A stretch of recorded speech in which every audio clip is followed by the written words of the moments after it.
Assalamualaikum warahmatullahi wabarakatuh. Hai teman-teman, bagaimana kabarnya hari ini? Semoga semuanya sehat ya. Ketemu lagi nih dengan Miss Khadijah. Kali ini kita kembali belajar pelajaran bahasa Indonesia. Tentang apa? Kita akan belajar bab 8, yaitu dengan tema utamakan keselamatan. Nah, sebelum kita mulai belajar, mari sama-sama kita membaca basmalah.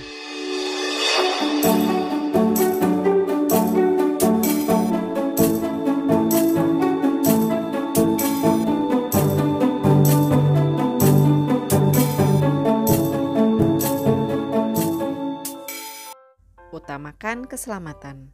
Nah, teman-teman, di sini Miss Khadijah punya cerita nih yang berhubungan dengan keselamatan. Kita baca bersama ya. Pada hari Sabtu, Mita dan keluarganya berkunjung ke rumah nenek di Yogyakarta dengan menggunakan pesawat terbang. Di dalam pesawat, pramugari memberikan arahan keselamatan. Mereka mengajarkan cara menggunakan sabuk pengaman. Sabuk pengaman dipakai saat pesawat akan lepas landas dan mendarat. Kami pun berdoa kepada Tuhan sebelum pesawat lepas landas. Semua dilakukan demi menjaga keselamatan. Nah, sesampainya di rumah nenek, Mita diajak oleh kakek untuk naik delman. Teman-teman tahu delman kan?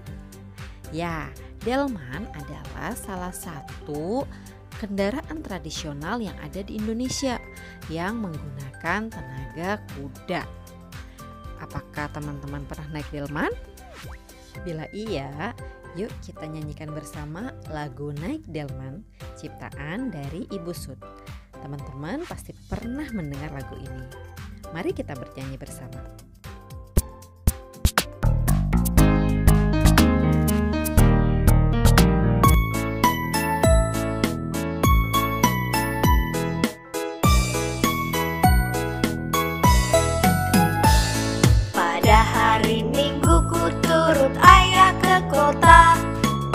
Delman istimewa, ku duduk di muka. Ku duduk samping Pak Kusir yang sedang bekerja, mengendali kuda supaya baik jalannya. Hey, tuk-tik tak-tik, tuk-tik tak-tik, tuk-tik tak-tik tuk. Tuk-tik tak-tik, tuk-tik tak, suara sepatu kuda. Tuk-tik tak-tik, tuk-tik tak-tik, tuk-tik tak-tik tuk. Tuk-tik tak-tik, suara sepatu kuda.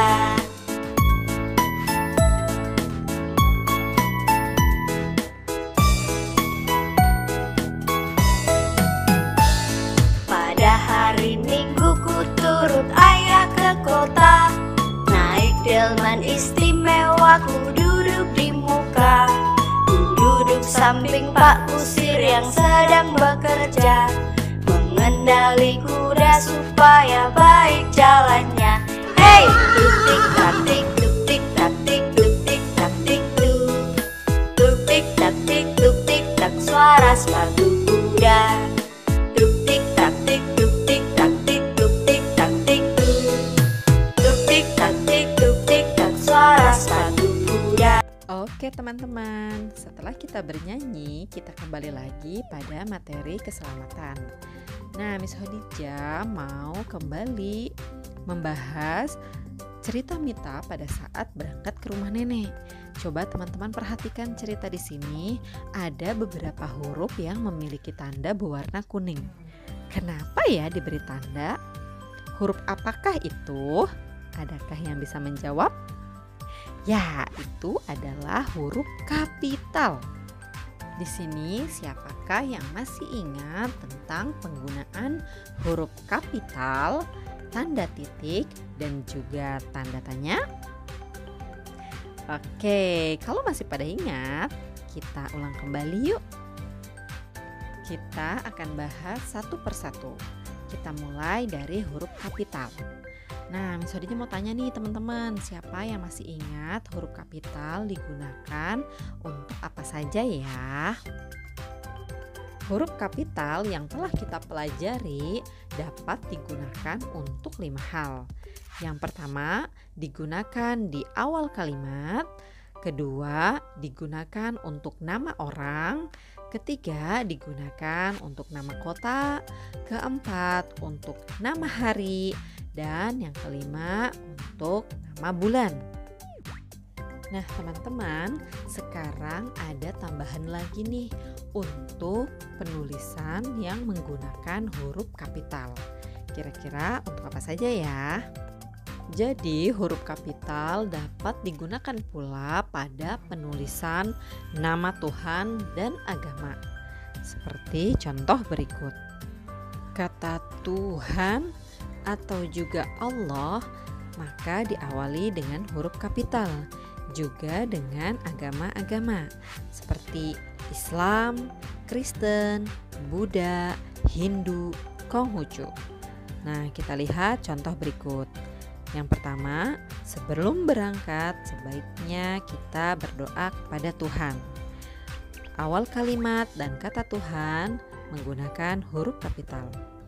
Contoh yang kedua, umat Islam beribadah di masjid. Awal kalimat kata U dan agama Islam kata I diawali dengan huruf kapital. Contoh ketiga, Alex dan keluarganya beragama Kristen. Alex awal kalimat dan agama Kristen K-nya menggunakan huruf kapital. Dan jangan lupa ya teman-teman, setiap kalimat diakhiri dengan tanda titik. Jadi huruf kapital yang sudah kita pelajari sekarang berjumlah ada 7. Dengan tambahan nama Tuhan dan nama-nama agama. Selanjutnya setelah huruf kapital adalah tanda titik. Teman-teman masih ingat tanda titik digunakan untuk apa saja?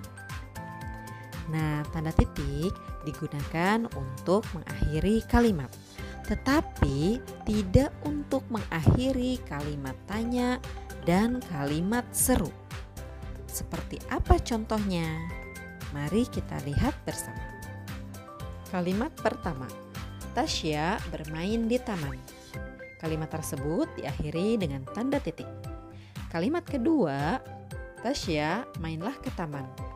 Kalimat tersebut menggunakan tanda seru karena kalimat tersebut adalah kalimat perintah. Nah, kalimat ketiga, apakah Tasya bermain ke taman? Kalimat tersebut menggunakan tanda tanya karena kalimat tersebut diawali dengan kata apakah yang menunjukkan suatu pertanyaan. Selanjutnya, selain untuk mengakhiri kalimat, tanda titik juga memiliki kegunaan yang lain. Untuk apa saja? Yang pertama, digunakan untuk akhir singkatan nama orang. Contohnya, Bayu Muhammad Nur. Disingkat menjadi Bayu M. Nur atau Fitri Nabila Sari. Dapat disingkat menjadi Fitri N. Sari. Selanjutnya, selain singkatan nama orang, tanda titik juga dapat digunakan untuk akhir singkatan gelar. Contohnya dokter. Gelar dokter dapat disingkat menjadi DR. Atau kata bapak dapat disingkat menjadi huruf BPK. Selanjutnya dapat digunakan untuk singkatan kata. Contohnya dan lain-lain dapat disingkat menjadi DLL atau HLM untuk kata halaman. Berikutnya untuk memisahkan angka pada waktu antara jam dan juga menit. Contohnya jam 8:30 waktu Indonesia Barat. Maka ditulis dengan 08.30. Begitu juga untuk waktu jam 23:10 waktu Indonesia Timur. Selanjutnya untuk memisahkan bilangan. Contohnya pada angka 1000, 50.000 atau 100.000 dan juga seterusnya. Nah, setelah huruf kapital dan juga tanda titik, selanjutnya adalah tanda tanya. Apakah teman-teman masih ingat tanda tanya atau kalimat tanya digunakan untuk kata apa saja? Baik, kita bahas satu persatu ya. Kalimat tanya menggunakan kata apa saja? Yang pertama yaitu kata apa. Kata apa digunakan untuk menanyakan sesuatu. Selanjutnya adalah mengapa. Kata mengapa digunakan untuk menanyakan sebab. Yang ketiga adalah di mana. Di mana digunakan untuk menanyakan tempat. Berikutnya, kapan. Kapan digunakan untuk menanyakan waktu. Kelima adalah kata siapa. Siapa digunakan untuk menanyakan orang. Dan yang keenam, bagaimana. Kata bagaimana digunakan untuk menanyakan cara atau keadaan. Nah, keenam kata ini adalah kata tanya yang digunakan untuk kalimat tanya. Nah, sekarang kita akan pelajari bagaimana kata tanya ini digunakan untuk membuat kalimat tanya. Mari kita simak contohnya seperti percakapan berikut ini. Wah, kamu punya sepeda baru, Fitri. Iya, Mita. Ini hadiah ulang tahunku. Kapan kamu membeli sepeda itu? Minggu yang lalu, Mita. Sepedamu bagus, Fitri. Di mana kamu membelinya?